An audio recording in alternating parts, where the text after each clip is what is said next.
사도행전 24장 1절에서부터 27절까지 전염병 같은 자라는 제목으로 귀한 말씀을 나누도록 하겠습니다. 이곳은 대만 화련에 있는 화련 도시에 속한 위리에서 또 떨어진 그러한 조그마한 그러한 마을입니다. 푸농족 원주민이 살고 있는 그러한 마을에 제가 지금 머물고 있습니다. 이곳에 저 뒤에 보면은 리조트 숙박시설이 아주 단체 손님들까지 머물 수 있는 그러한 숙박시설에 머물면서 너무나도 아름다운 그러한 경관의 참 모습을 보고 참 저도 반했습니다. 저 또 맞은편 보이는 곳이 60석산이라는 그러한 곳이고, 바로 그 뒤편이 그 대만에서 최고 높은 3,000m가 넘는 그러한 그 옥산이 시작되는 그러한 출발점이 있는 그러한 산입니다. 그리고 저쪽에 조금만 더 가면은 그 화련, 타이로쿠 유명한 그러한 지역이 있는 곳이죠. 대만에는 16개 부족이 있다고 그러는데요. 크게 원주민을 9개 원주민 대표되는 그런 원주민을 말하고 있는데, 그 중에 세 번째 큰 부족 원주민이 바로 푸농족인 것입니다. 자, 푸농족이 한 9만이라고 합니다. 그런데 우리 한국 선교사님 한 분이 이곳 그 푸농족을 위한 그런 사역을 하고 있는데, 얼굴 색깔도 다르죠. 그리고 언어도 완전히 다른 그런 언어인 것입니다. 그러니까 그 얼굴 색깔도 보면 대만 그 사람들하고 완전히 이분들이 원래 이 대만 포모사라고 아름다운 섬이라고 그러는데, 이분들이 원래 여기에 머물러 있던 그러한 원주민이었던 것입니다. 자, 그런데 이분들이 이제 그 중국 대륙에서 넘어온 그러한 그러한 사람들에 의해서 이제 이렇게 산속으로 이제 오게 되어서 살게 되어졌는데, 참으로 이 푸농족에 와보니까 또 다른 그러한 대만 속의 또 다른 대만인 것을 저는 알게 되어졌던 것입니다. 제가 그 전에 아프리카의 마다가스카르에 가려고 했었는데, 그 마다가스카르가 아프리카 안에 또 다른 다른 아프리카 마다가스카르라고 그렇게 생각되어지는데, 이것도 바로 마찬가지입니다. 대만의 알프스산이라고 하는 이 60석산, 어제 제가 다녀왔죠. 그제 다녀왔던가요? 너무나도 아름다운 그런 곳이고요. 정말로 알프스산다운, 그리고 그 꽃이 8월 달에 되면 꽃이 만개가 된다고 하는데요. 그때 되면은 온통 그 꽃밭으로 이루어져 가지고 정말로 아름다운 그러한 산이라는 것을 생각해 볼 수가 있습니다. 자, 이곳에 바로 이 맞은편이 바로 이 앞에 보이는 것이 원형 경기장입니다. 한 200석, 300석 정도 모였을까요? 마치 바울이 그리스 아덴의 그 원형 극장을, 그 소형 원형 극장을 방불케 하는 그러한 모형적인 그런 아름다운 곳인데요. 이곳에서 많은 그런 전통 문화 행사를 하고 있는 그러한 곳이기도 합니다. 그리고 저 뒤쪽에는 또 이제 불악민 촌민들이 살고 있고, 참 너무나도 평온하고 너무나도 조용하고 완전히 공기청정구역이라고 할 수 있는 이러한 아름다운 곳입니다. 이 불악마을이 이죽간 불악마을이라고 해요. 그리고 저희 리조트의 숙소 안에는 이렇게 수도꼭지를 들어보면 샤워 물이 유황온천 냄새가 나더라고. 온천, 전부 다 이 온천수. 여기가 흔한 게 온천수 물입니다. 그리고 저 논에, 여기서는 이모작이라고 하는데요. 그 이모작 논에 있는 그 물도 온천수 물을 먹고 자란 그러한 표입니다. 사방이 다 온천수로 흐르는 그런 물인 것 같아요. 물이 참 너무나도, 그 타이페이에 마시는 물하고 완전히 달라요. 참 이런 곳에서 제가 머물고 있는데, 이제 주일날 우리 그 김성현 댁에 그 김성현 사님이 인도하는 그런 교회를 방문하고 그 교회에 대한 사역을 돕는 그러한 기도의 그러한 기회를 가지려고 그렇게 생각하고 있습니다. 자, 오늘 이 본문의 말씀에서 바울이 고소를 당합니다. 23장에서 지난번에 이야기했던 것처럼 그 23장에서 바울이 얼마나 많은 그러한 고초와 어려움을 당합니까? 그 유대인들의 그 죽이려는 그 음모 속에서 40명 잡당을 해가지고 음모를 그러한 꿈꾸는 그러한 과정에서 바로 바울에게 나타난 그 환상 가운데 나타난 두려워하지 말라. 그 위로의 말씀이 바울에게 얼마나 큰 힘이 되었었겠습니까? 자, 그래서 이제 바울은 그런 로마 병정의 그 호위 가운데에 빼내와가지고 이제 가이사라에 머물게 되어졌던 것입니다. 예루살렘에서 뭐 140km라고 한다고 그러죠. 그 호위 속에서 오게 되어져가지고 이제 가이사라에까지 또 그 유대인들이 그 죽이려고 했던 그 유대인들이 아마 같은 편이겠죠. 그런데 대제사장까지 내려왔습니다. 아나니아라는 그러한 대제사장. 대제사장이면 어떠한 사람입니까?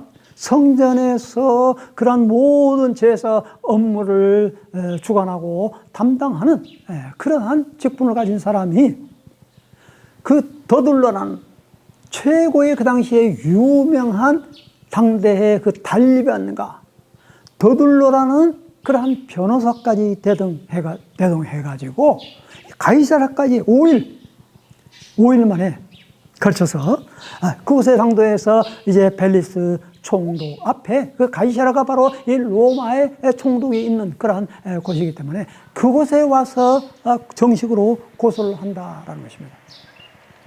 그 더둘러의 그 변호사의 그 고소 내용을 한번 보시면은 참 얼마나 달변가인가를 알 수가 있죠. 우리는 각하의 다스림 안에서 오랫동안 태평성대를 누리고 있습니다. 각하의 선견지명은 이 나라의 개혁을 가져다 주었습니다. 펠릭스 각하, 저희는 언제 어디서나 이것에 대해 깊은 감사를 드리고 있습니다. 이제 더 이상 각하께 폐가 되지 않도록 간단히 말씀드리겠으니 각하께서는 관용을 베푸셔서 저희 말을 들어주시기 바랍니다. 저희가 알아보니 이 사람은 전염병 같은 사람으로 온 세상에 퍼져 있는 유대 사람들 가운데서 폭동을 일으키는 사람입니다. 그는 나사렛 이단의 우두머리며 심지어 성전까지 더럽히려고 하고 있습니다. 그래서 저희가 붙잡은 것입니다. 이렇게 더둘러는 얼마나 참 입에 침에 바른 그러한 말을 하면서 바울을 고소한 것을 우리는 알아볼 수가 있는 것이죠. 바울이 어떤 죄목을 가지고 지금 재판을 당하고 있습니까? 복음을 증거하다가 바로 이 당하는 그러한 재판 아니겠습니까? 그런데 바울을 보고 전염병 같은 자라라고 이렇게 말씀을 하고 있습니다. 그러니까 바울이 가는 곳에는 무언가 소동이 일어난다는 거. 어떤 소동입니까? 다른 그 폭동 소요가 아니라 지금 이스라엘과 그 하마스의 전쟁과 같은 그러한 폭동 테러 분자들이 일으키는 그러한 소요가 아니라 지금 3세들이 소요를 하고 있죠. 이러한 소요는 그러한 폭동의 시끄러운 소요가 아닙니다. 찬양, 바로 이 새들도 주위에 있는 새들도 같이 하나님을 찬양하는 그 예배에 동참하고 있는 그러한 그 노래소리 아니겠습니까? 그런데 바울을 바로 폭동으로 정치범으로 몰아가고 있다라는 것입니다.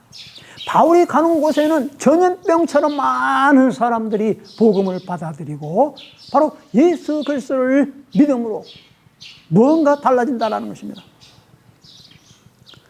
오늘 이 더둘러가 고소하는 이 고소의 내용에서 오늘 우리에게는 이와 같은 그러한 믿음의 강한 전염성이 있느냐라는 것입니다. 어떤 사람들이 가는 곳에는 소요가 일어납니다. 어떤 사람들이 가는 곳에는 분쟁이 일어납니다. 싸움이 일어납니다. 제가 우리 여기에 있는 한 그 선교사님에게 이런 이야기를 들었습니다. 타이중에 있는, 제가 이 말을 해야 될지 모르겠습니다만은, 한국 선교사님들이 축구를 하다가 싸움이 일어났다는 거예요. 싸움이. 그 회비를 걷는데 이 회비를 가지고 다른 목적으로 사용하고 그러니까 완전히 그 싸움이 일어나가지고 두 표로 갈라져가지고 그래가지고 이제 완전히 그 타이중에 선교사 모임이 해체되었다고 그래요. 제가 타이중에 처음으로 그곳에서 사역을 하면서 우리 선교사들 모임을 같이 연합회를 만들고 얼마나 화기애애한 가운데 우리 타이중 선교사들이 모임이 있었는지 모릅니다. 한 달에 한 번 정도 이렇게 모여가지고 우리 선교사님들이 돌아가면서 반찬을 준비해가면서 서로 교제를 나누고 또 기도 제목을 나누고 같이 뜨겁게 기도하는 우리 그 한국 선교사님이었던 것입니다.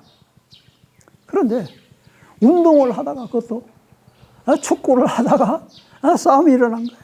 참으로 제가 그 이야기를 듣고 참 너무나도 참 안타까웠습니다. 제가 우리 그 선교사님에게 이런 그 이야기를 나누었죠.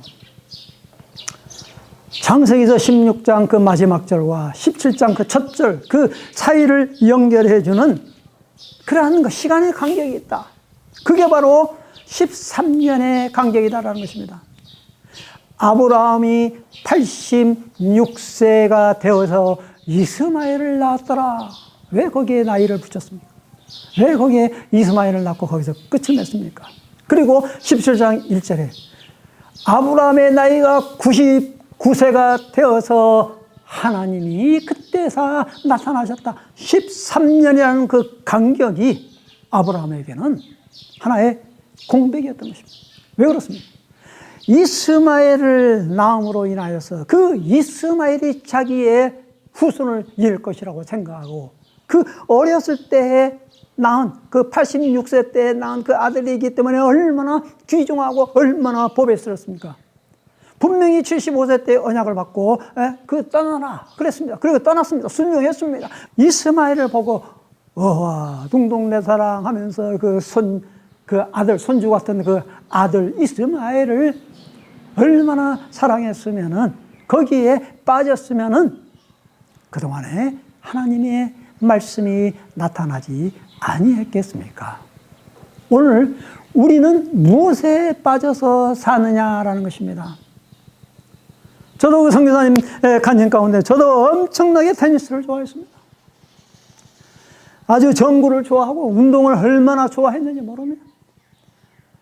그 운동에 목회자가, 선교사가 하나님 말씀을 읽고 기도가 더 중요하는데 그 운동에 빠짐으로 인하여서 하나님의 말씀을 놓쳐버리는 그러한 경우, 허송세월한 경우가 바로 13년이라는 그러한 세월이 흘렀다라는 그러한 간증 내용을 했습니다.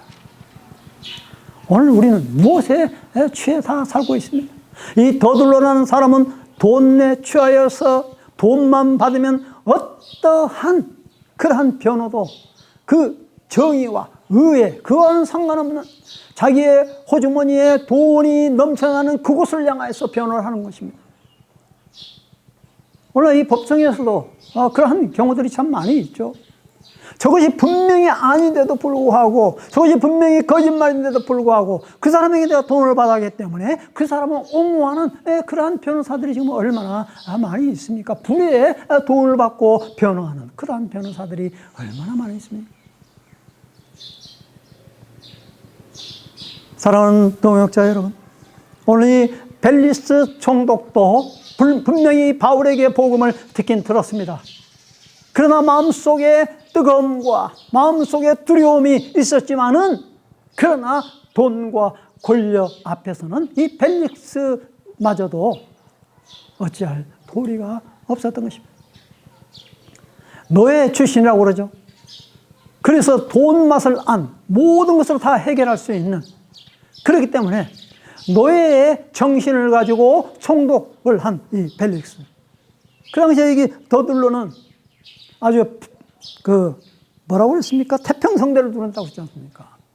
그런데 나중에 2년 후에 이 벨릭스 총독은 로마 황제에 끌려가가지고 바로 사형 언도를 받았다고 해요. 얼마나 참 무지하고 막지한 그러한 총독인가를 우리가 알 수가 있다라는 것입니다. 오늘 여기 바울의 변론을 한번 보십시다. 총독이 바울에게 말하고 손짓하자 바울이 대답했습니다. 저는 각각께서 몇 년 동안 이 나라의 재판관이셨던 것을 알고 이제 기쁜 마음으로 제 자신을 변호하고자 합니다. 제가 예배를 드리러 예루살렘에 올라간 지 12일밖에 되지 않은 것을 각각께서 조사해 보시면 쉽게 아실 수가 있습니다. 저를 고소한 사람들은 제가 성전에서 누구와 언쟁을 한다거나 회당이든 그 밖에 도시한 어떤 곳에서도 군중을 선동하는 것을 본 일이 없습니다. 그러니 그들은 자기들이 지금 고소한 내용을 가깝게 충분히 증명할 수 없는 것입니다. 저는 이 사람들이 이단이라고 말한 그 도를 따라 우리 조상의 하나님을 섬기며 율법과 예언서에 기록된 모든 것을 믿습니다. 또 이 사람들과 마찬가지로 하나님께 같은 소망을 두고 있으니 그것은 의인과 악인의 부활이 있을 것이라는 것입니다. 바울은 의인과 악인의 부활이 있다라고 지금 변호하고 있다는 것입니다. 거릴 길 없는 그러한 양심을 가지고 우리는 하나님 앞에 살아가야 한다는 것입니다. 저는 제 민족에게 구제금을 전달하고 예물도 드리려고 여러 해 만에 예루살렘에 왔습니다. 이들은 제가 성전에서 정결의식을 행하고 예물 드리는 것을 보았습니다. 그때 제 주위에는 군중도 없었고 저는 어떤 소란에도 개입되지 않았습니다. 그 자리에는 다만 아시아 지방에서 온 몇몇 유대 사람들이 있었는데 만약 저를 고소할 일이 있었다면 그들이 직접 고소 내용을 듣고 여기 각하 앞에 와 있어야 할 것입니다. 그렇지 않다면 여기 있는 이 사람들이라도 제가 유대 공의 앞에 섰을 때 무슨 죄목을 발견했는지 말해야 할 것입니다. 저는 다만 이 사람들 앞에 서서 내가 오늘 여러분 앞에 재판을 받는 것은 죽은 사람의 부활에 대한 문제 때문이다 라고 한마디 외쳤을 뿐입니다. 죽은 사람의 부활에 대한 문제 때문이다 라고 외쳤는데 그것이 그들에게는 소요가 된다냐, 될 수 있다는 말이냐 라는 그러한 말인 것입니다. 자, 그러자 그 도에 익히 잘 알고 있던 벨릭스는 루시아 천부장이 오면 그때 판결하겠다라고 말한 뒤 재판을 연기했습니다. 며칠 뒤 벨릭스는 유대 사람인 아내 두루실라와 함께 나타났습니다. 두루실라, 유대인 아내를 맞이한 거죠. 그는 바울을 불러들여 그리스도 예수를 믿는 믿음에 관해 바울이 설명하는 것을 들었습니다. 바울이 정의와 자기 절제와 다가올 심판에 대해서 설명했습니다. 바울은 재판에서 자기에 대한 변호를 해야 되는데 오히려 복음 증거의 기회로 삼았다라는 것입니다. 그 복음의 내용이 무엇입니까? 자기 절제, 정의, 그리고 다가올 심판에 대해서 변호를 했던 것입니다. 자, 그러니까 벨릭스가 두려워하며 말했습니다. 이제 됐다, 가두셨다. 내가 편한 시간에 다시 부르겠다. 이렇게 다시 돌려보냈습니다. 동시에 그는 혹시 바울이 자기에게 뇌물을 바치지 않을까 하는 바람에서 바울을 수시로 불러들여 함께 이야기를 나누었습니다. 바울이 어떤 이야기를 나누었겠습니까? 그럼에도 이 벨릭스는 돌아오지 않았던 거죠. 자, 2년이 지난 후 벨릭스의 뒤를 이어 보르기오 베스도가 총독이 됐습니다. 그러나 벨릭스는 유대 사람들에게 환심을 사려고 바울을 그대로 감옥에 내버려 두었습니다. 이것이 바로 오늘 본문의 내용인 것입니다. 벨릭스는 바울이 전한 그 재판에서 바울이 전한 그러한 복음에 의해서 두려움에 떨었습니다. 돈의 권력 앞에 그는 두려워 떨 수밖에 없는 것이고 바울은 그러한 곳에 아랑곳하니 아니하고 유대인들, 제사장들은 자기의 힘으로 미치지 못해서 유명한 변호사까지 대동해서 그곳까지 왔습니다. 그러나 바울은 얼마나 뒷배가 튼튼하면 그 하나님의 보호하심과 하나님의 능력으로 말미암아 성령의 강한 힘으로 말미암아 담대하게 복음을 증거하게 되어졌다라는 것입니다. 오늘 저는 이곳에 와서 참 많은 것들을 참 깨닫게 되어집니다. 여기에 초등학교, 유치원 있습니다. 어린아이들과 같이 놀면서 대담하면서 제가 2명의 아이에게 대담을 했습니다. 이름도 합니다. 리교재. 그리고 하나는 그 양땡땡, 성 하나는 양막이야. 그 양 국민학교 5학년은 자기가 신부가 되겠다고 그래요. 제가 먼저 그 이교재 그 형제 6학년짜리 운동하는 그 모습을 보고 제가 같이 운동해주고 기도해 줬을 때 그 아이는 운동선수, 농구선수가 되겠다고 그러고 자기는 신부가 되겠다고 그러다. 여기는 거의 천주교 신자들이 많이 있습니다. 천주교 신자들이 많이 있어요. 여기에 바로 앞 저 맞은편에 그 촌장이라고 이장댁이 있는데 그 이장댁도 천주교입니다. 이장 그 할머니가 몸이 안 좋아가지고 이장 어머니가 어제 이야기하는 가운데 어머니가 아프다고 그래가지고 이 사람들이 어제 다 그 문화 행사에 다 저쪽으로 빠져나가는데 자기는 어머니를 돌보기 위해서 집에 남아있다고 그래요.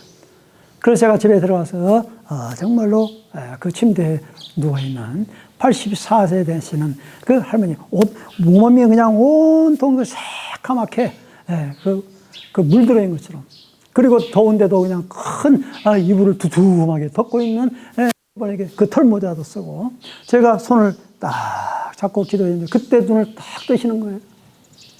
한국에서 온 목사가 기도해야 된다고 하니까 그냥 깜짝 놀라는 거예요.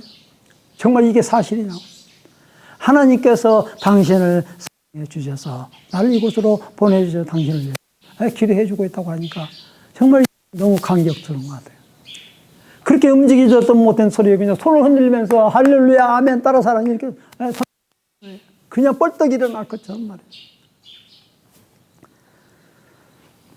이곳에 정말로 조용한 이러한 곳에도 하나님의 특별하신 사랑하심과 하나님의 은총이 있다면 모든 흑암의 권세, 어둠의 권세가 다 물러날 줄 믿습니다.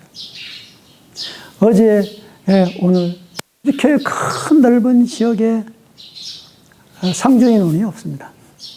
월요일서부터 그 목요일, 어제 또 비어 있었죠. 여기 이곳이 바로 사무실인데 출퇴근하는 방식이에요.